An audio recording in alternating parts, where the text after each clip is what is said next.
Instacart shoppers know groceries. They know that you can't make guacamole with rock-hard avocados. They know how to quickly find those peanut butter pretzels you can never find. And they keep you in the know by giving you updates about your order along the way. Let Instacart shoppers help take shopping off your plate so you can get time and energy back for what really matters. Visit instacart.com or download the app to get free delivery on your first 3 orders. Offer valid for a limited time. Minimum order $10. Additional terms apply. Instacart. Add life to cart.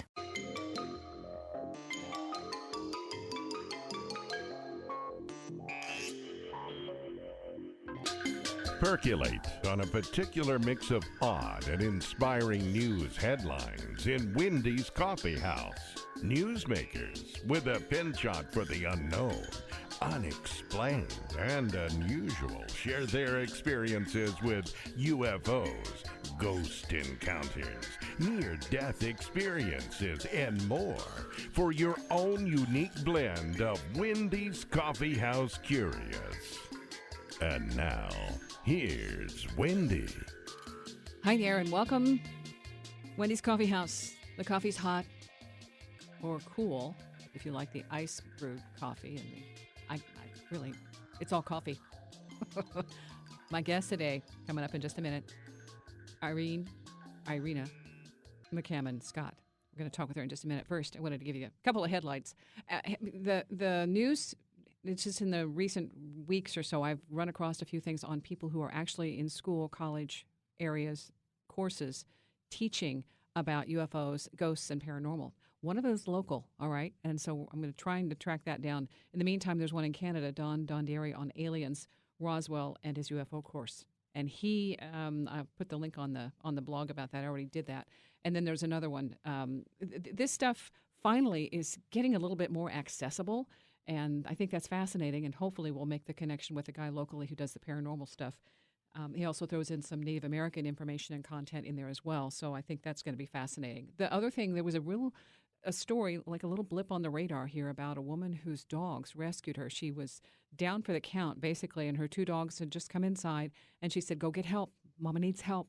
These 2 dogs, the whole thing is caught on the little camera that's at the door. It catches everything as the dogs go out and they come back with help.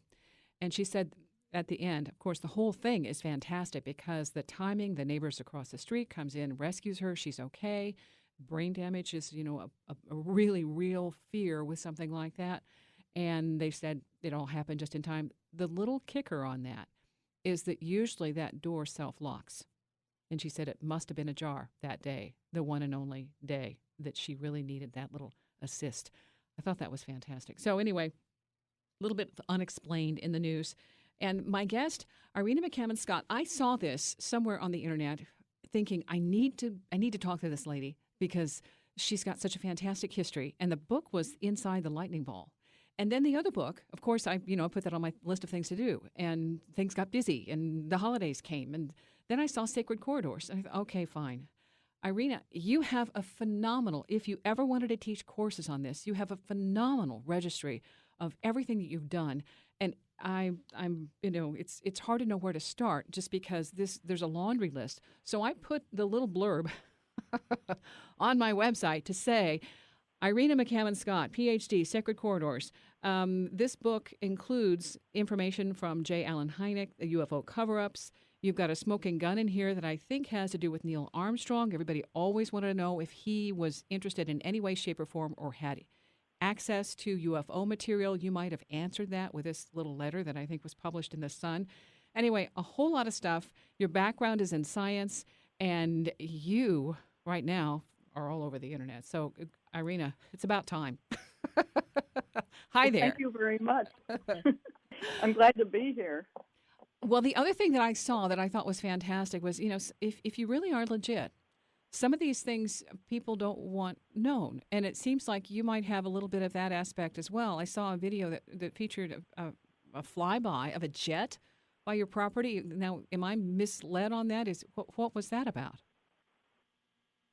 Well, I doubt if I ever find out, but it was more than a flyby. It was like a dive bombing.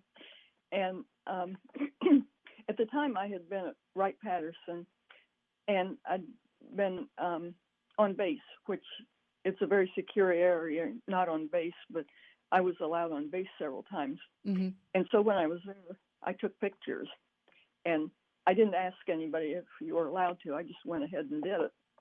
And I published them in a local newsletter. And they were, the publication came out the beginning of August, and I don't know when it actually arrived at people's homes, probably a day or two later. But a day or two later, a T-38 supersonic jet actually dive bombed my house. Whoa.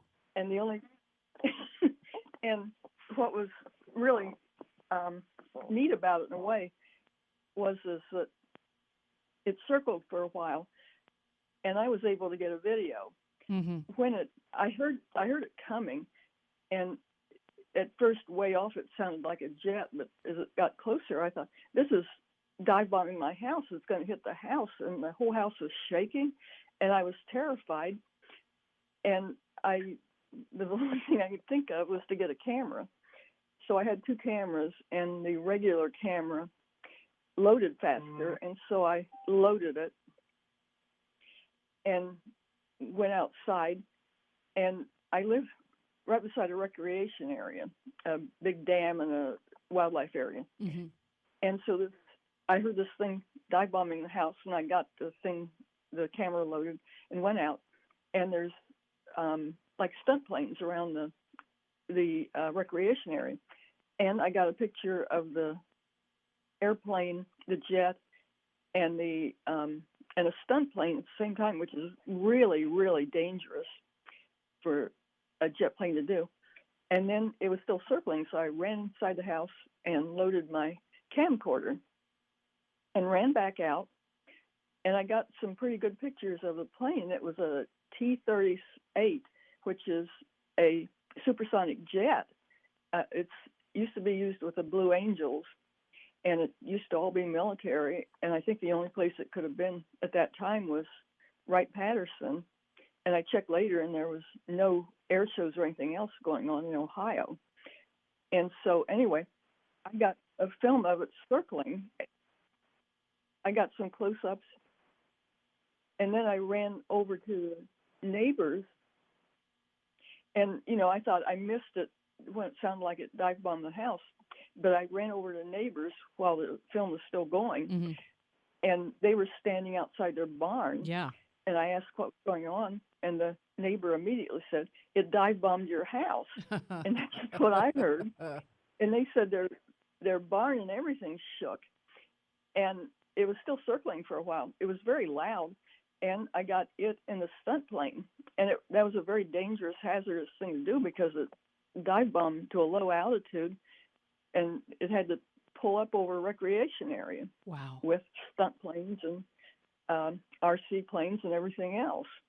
So, I always wondered if Yes. that had anything to do with me publishing the pictures. It seems rather intentional. Yeah. Yeah. Okay, so I've never had anything like that happen any other time. Okay, has anything like that happened since, to your knowledge? I mean, not like, but, something else along that line of intimidation? Well, something else happened to another person. We had a small group of about 6 people when we started. It was called Mid-Ohio Research Associates, and it grew a little bit. And people thought there was a mole in the group, but nobody knew who it was. And another person was on TV, a real low powered TV station. Uh-huh. There were 3 people that were interviewed about UFOs. One of them was a pilot, and another member of his family were pilots, and they knew all about airplanes. And after they interviewed him, they put his name and address on the screen. And before he got home, a helicopter had come to his house and got in a firing position and circled his house 3 times and then left. And that was pretty suspicious, too. Wow. Okay. Well, yeah, just to let people know that you're being watched, that you're, whatever you're doing. Somebody else did that. They sent a text message with the little eyeballs on it. It's like, I got you. Here's looking at you. Okay, well, I am really the information you have in the latest book. It's called Sacred Corridors: Secrets Behind the Real Project Blue Book, Wright-Patterson Airforce Base, Roswell, the Memory Medal, Dr. J. Allen Hynek, UFO cover-ups. You don't miss anything. This is pretty extraordinary to have this extensive of a database, and just now we're getting to see some of this. A memory medal, that's what everybody has questions about. What's your connection with the memory medal? Well, my connection was that, excuse me, I worked at Battelle Memorial Institute, and Battelle Memorial Institute was commissioned by Blue Book to do a study, to process, actually do a study of all the information that came in from Blue Book, and the study was secret. It was to analyze the data from the investigations of UFOs that were done by Blue Book, and that's the type of thing that's on TV in the History Channel, where they go out and investigate. But they used the information from the investigations to do a statistical study at Battelle, and at the time it was secret. And it involved a psychologist to design the questionnaire in real good order to put it in a computer, real discrete answers and things like that, and a statistical study. And you'd think they would hire psychologists and statisticians. Hold on, but Irena, just a minute. Let's take a quick break. We're going to come back because I want to get the details on that and getting into this because I know it's a little bit more extensive. This is one of the little smoking guns out there. This mystery medal. Does it exist? And Irena McCammon Scott, my guest, has details. Wendy's Coffee House, KCMO Talk Radio. Wendy's Coffee House, KCMO Talk Radio. So many things to fly by. We can't explain. We'd like to think we can. That we do a really good, assessment sometimes. But there are some things that are beyond explanation. Sacred Corridors, Secrets Behind the Real Project Blue Book, Wright-Patterson Airforce Base, Roswell, Battelle, Memory Medal, the whole nine yards. Irena McCammon was in the process of explaining this memory medal connection. Okay, so let's pick that back up. This, I think, is this is the smoking gun. One of them that you're talking about in your book. Okay, so let's continue.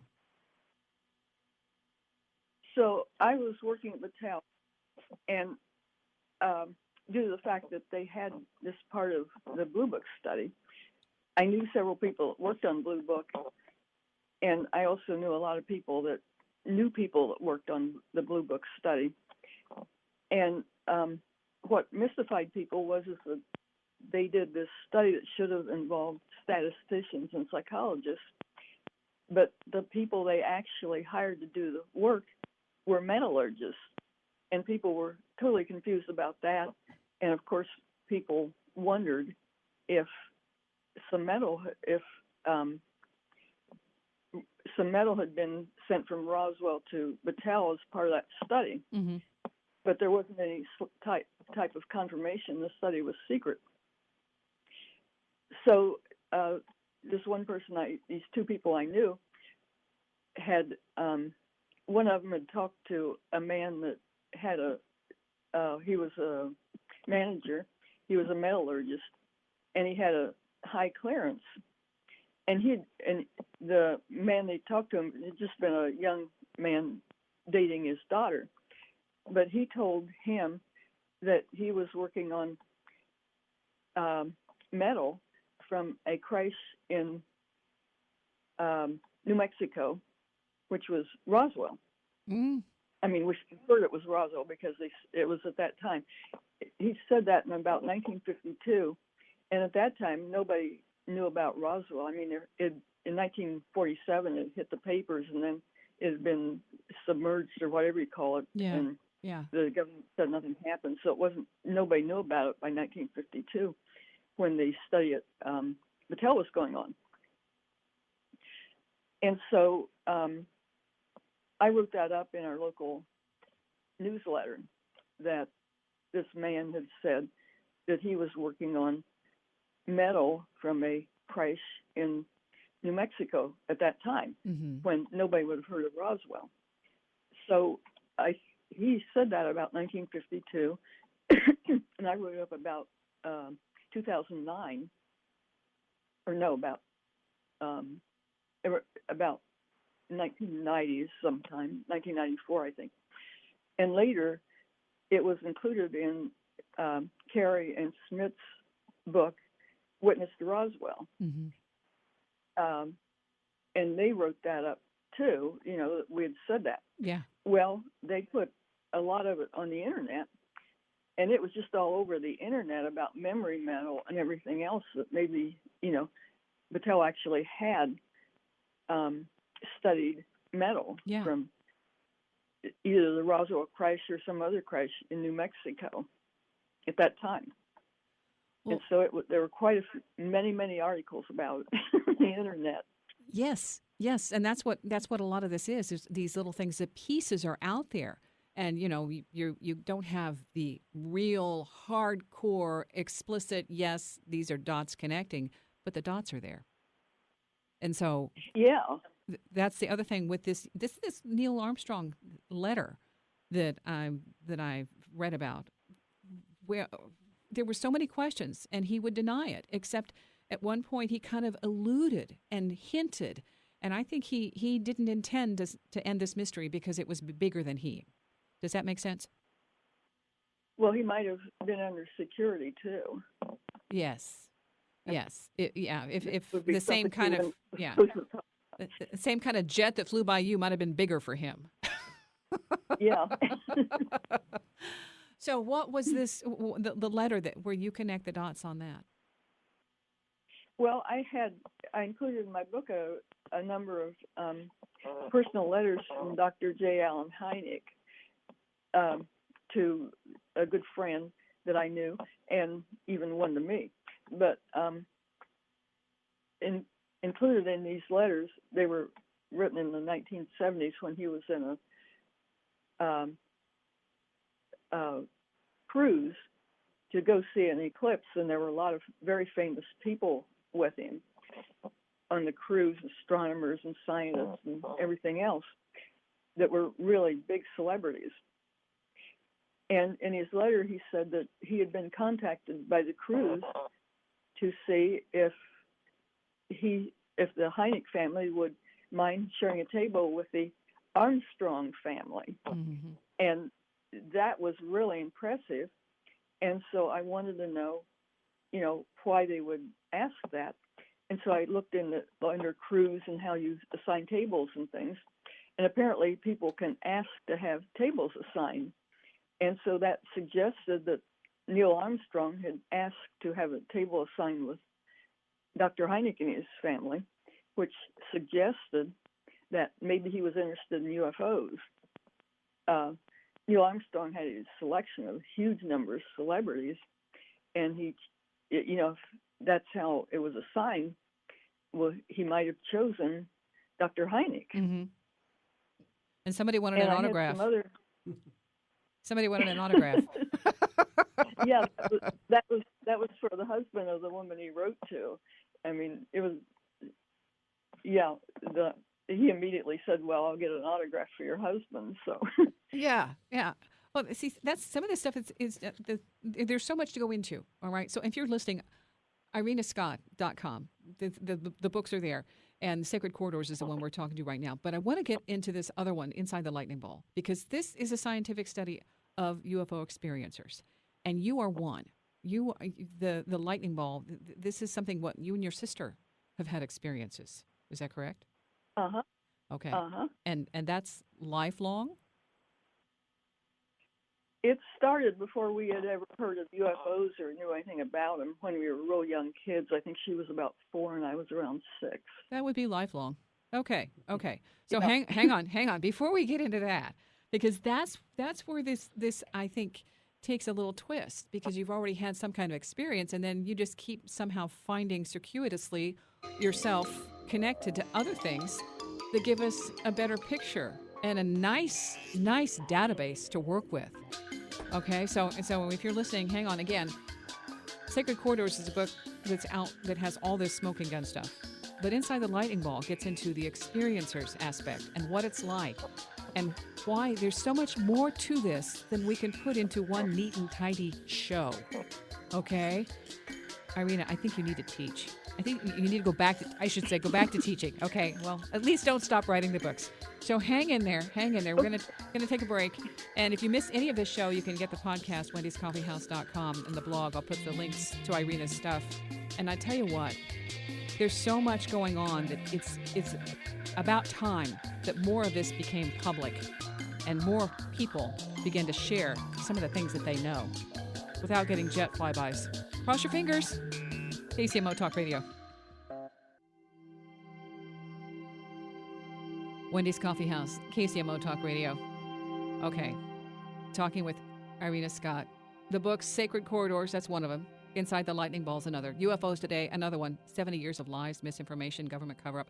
The deal is, these stories are out there, but it takes a lot of just absolute sleuthing to connect the dots. And like she said earlier, the Roswell story was, 1947? And this little tidbit didn't come out about the metal aspect until, 52? And then it was, again, like a little teeny piece of the mystery that didn't connect. And then somebody else went through sleuthing. And in the 90s comes up with, here, let's add these two things together.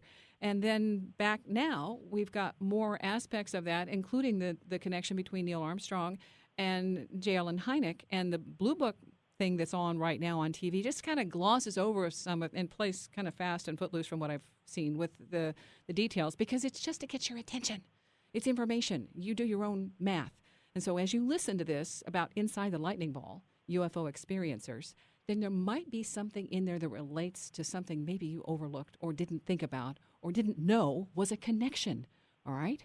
Irena, how did I do? Did I give it kind of a good backup there? You gave it a great backup and forward up and everything else. Okay, so from the time you guys were little, what did you start experiencing? You and your sister? This happened when we were very young. My sister was about 4 and I was about 6. And we were poor people in a farmhouse. The farmhouse was isolated. We had a radio after they put in the electricity, and we weren't in contact with the media or anything else. And we never heard of either UFOs or lightning balls or anything.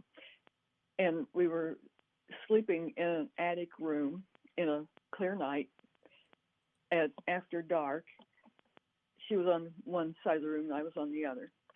And I woke up and this thing was flying around the room. It looked like a little piece of metal. It looked just like hot metal. It glowed. And I just looked at it in fascination because I couldn't imagine what it was.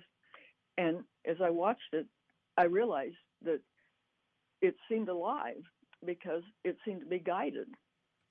And we had furniture in the room, beds, us, and things. And also the walls sloped up because it was an attic room. There was about 3 feet of ceiling between where the walls came together. And it would come to like a wall or something that would turn about a foot away from it. And so it flew around the room, and it was kind of just a browsing path where it was up and down and in and out and just browsing around. It got quite close to both of us, and I think it was close to my head and just flew around. Well, I was just curious, but I was realizing that this isn't something inanimate. This has some kind of guidance or something. And then it flew up to the ceiling.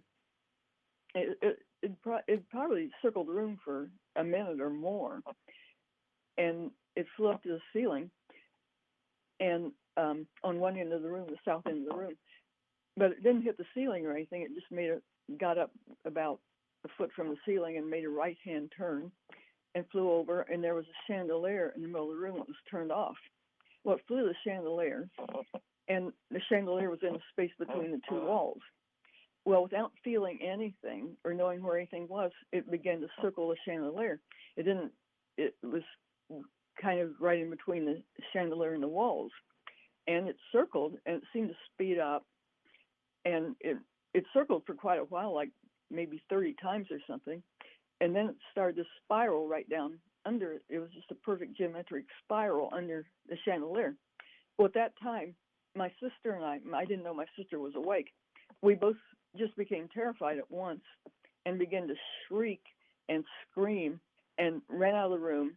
And we were so terrified, we bumped into each other on the stair steps and fell down, and then ran shrieking to our parents.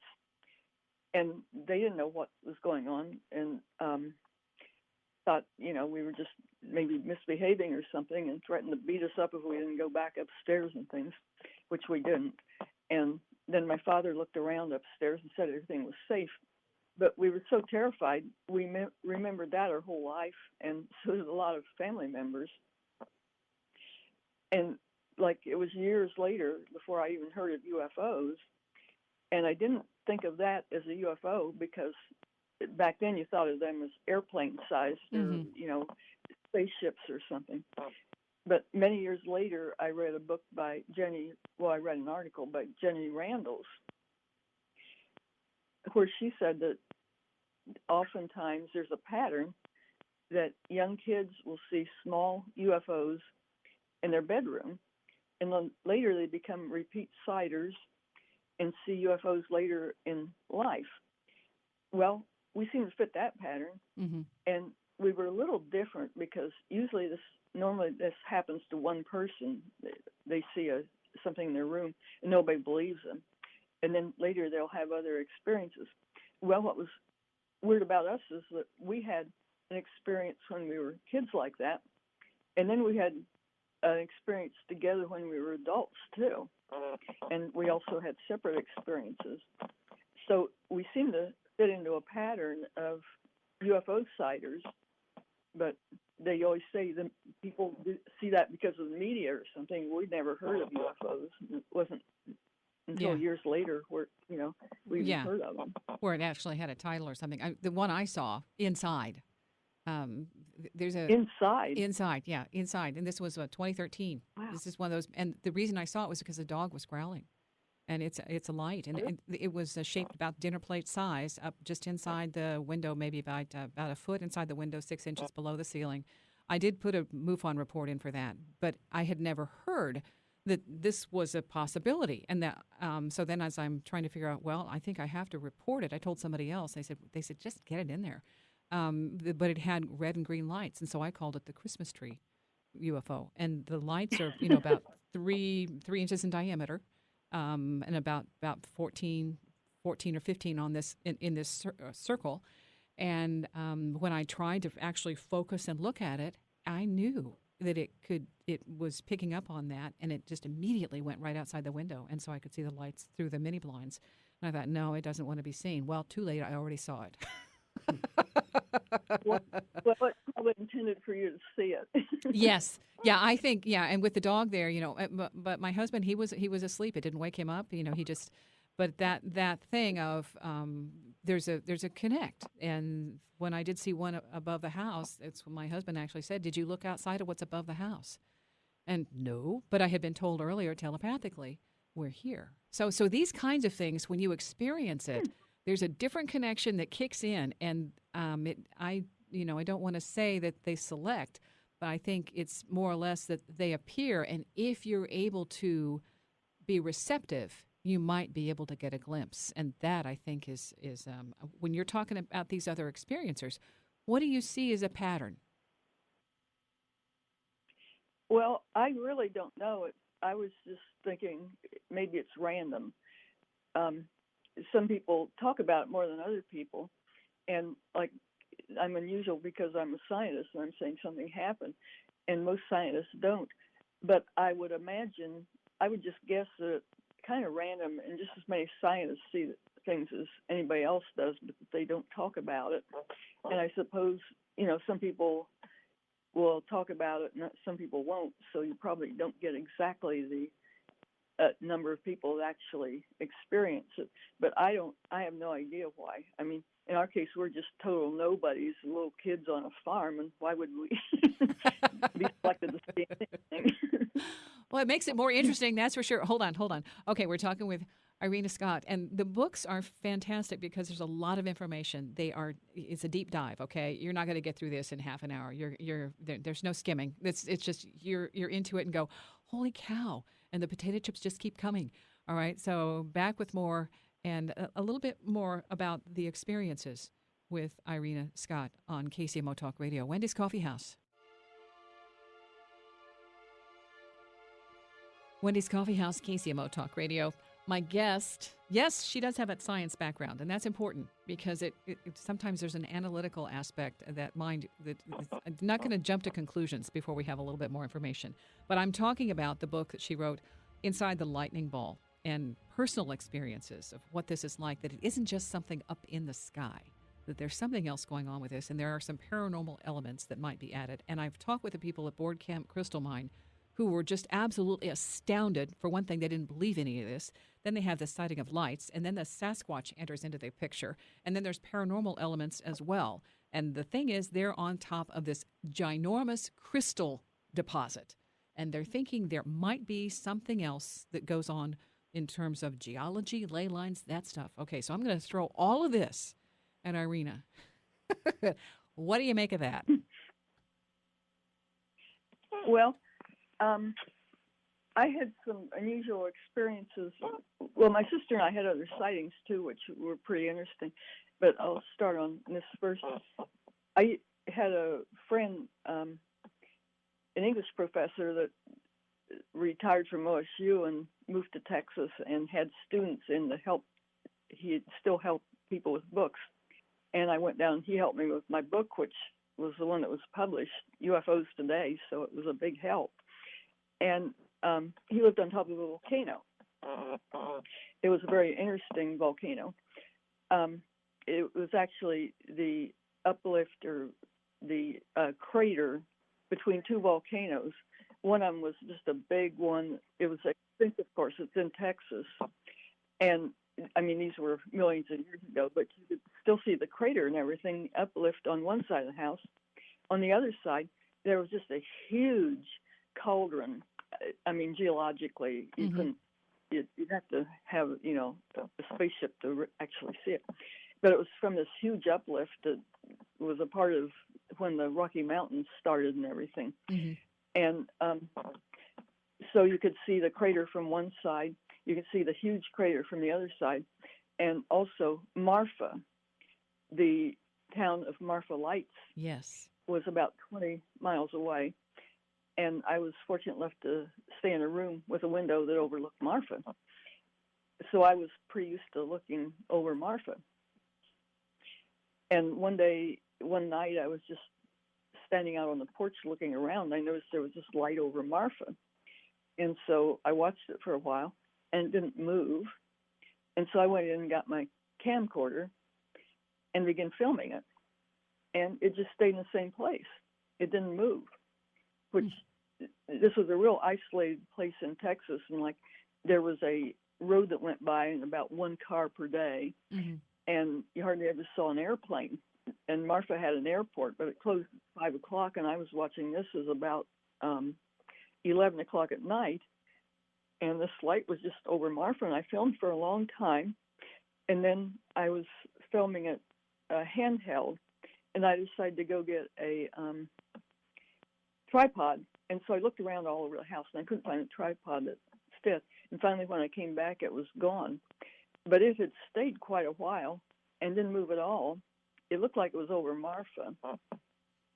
And it was sort of interesting because sometimes it would fade out and come back. But one time when it did that, there was a flash of light. And I thought, I was used to being in Ohio here, and I thought that's heat lightning. Although the whole sky was clear and there was no sign of any storm anywhere. And it didn't storm much around there. And somebody told me maybe that flash of light had something to do with the thing fading out and coming back. I don't know, but I filmed it, whatever it was. And so I don't know if it was a Marfa light. I didn't really report it, but I called the airport, and they hadn't seen anything. But they said they closed at 5, so they might have not known about it. And also, this was a desert. It was about 20 miles away, and I was way on top of a mountain. And so I couldn't tell exactly where it was, but Marfa's a place where people go to see these Marfa Yes, the lights Marfa that lights. are kind of UFO related. And they built a visitors bureau and everything else there. And so I'd been at Marfa looking, and I wasn't very impressed because you could see lights, but I just thought they were car lights traveling up around the mountains, and I never thought anything about it until I saw that. But it was a very interesting experience. You required just a little bit more oomph in yours. Okay. All right. Yeah. So with this and your sister, the two of you, at least you can compare notes and because of the relationship that you're sane and this is happening. Yeah. A lot of times when that happened most of the time it happens to one kid and nobody believes the kid. And like we weren't even talking to each other when it happened. We didn't know either one of us was awake, but we both woke up at the same time for unknown reasons and became terrified at the same time for unknown reasons. And it make you think that, that maybe we were mentally in contact with something or being under mind control or something, because it both happened to both of us at the same time. The other thing and you there get wasn't really. You couldn't, you had to both talk to each other and say, oh, yeah, it was happening to me, too. I wanted to go back before we run out of time here. There's also another interesting correlation. You talk about the sound. The people hear these booms or these sounds, and is there a connection with that? Well, I did a study of that because, and I'm still involved in that in a way. Once I was living in Missouri, and my mother lived in Ohio, and once she called me and said, there's a huge noise, like an explosion. And she said, did you hear it? And I thought she'd just gone crazy, and I started teasing her about, go to the insane asylum, and just flipped and everything. But she called me about 2 days later and said that this sound had been heard all over just a huge part of the United States. Mm-hmm. And I started doing research, and I'm still doing research on that. But it was exactly the time as that Pascagoula abduction. Oh. And I found a lot of newspaper reports about this sound being heard at that time. And it was way, way larger than anything that could have come from a sonic boom from an airplane or anything. And at that same time, there were just a whole lot of UFO sightings. It just started right then with the boom. And so I'm still working on that. That's absolutely fascinating. It's like, was there a dimension shift? Was something intersecting? Okay, good. All right. So you're working on that one still. Uh-huh. All right. Okay. See, this is an excuse for another conversation because there's so much going on, especially with you. You've got your fingers in all these little pies that it's. I'm glad that somebody is able to connect dots. And not only that, Yeah, go ahead. You're curious. Yeah, I'm awfully curious. I'm not sure if my dots are being connected, but I'm certainly curious. Okay, well, just get the dots out there, okay? Somebody else is here who's going to connect them. That's sometimes it's just a matter of the person who can actually see the dots is the first part of the equation. Other people are going, I didn't see nothing. Then you don't want them. You want the person who said, whoa, did you see that? And it's like, yes, I'm right behind you. Hold on. I'm taking notes. Okay. Irena Scott, my guest, and you can check out her website. Just go there because there are several books to check out, and these aren't going to be a quick read. Sacred Corridors, that's the one we first started out with, Inside the Lightning Ball, and UFOs Today. And I'm going to bug her to get her to fill me in on all this documentation that she's still doing and the research she's still doing, because this is just the tip of the iceberg. Irena, thank you. Well, thank you very much. I'm very honored to be here and to talk to you. Well, we'll keep in touch. And if you're listening, you can check out the website, irenascott.com. I'm going to put some links, Wendy's Coffee House, on the blog, wendyscoffeehouse.com. And whatever you're doing, wherever you are, stay curious. If it doesn't add up, if it seems unusual, you might be onto something that nobody else has figured out just yet. And maybe that's all you have to do is talk about it, and somebody else will connect the dots. There goes the jet now. Oh, maybe not. Stay curious. See ya.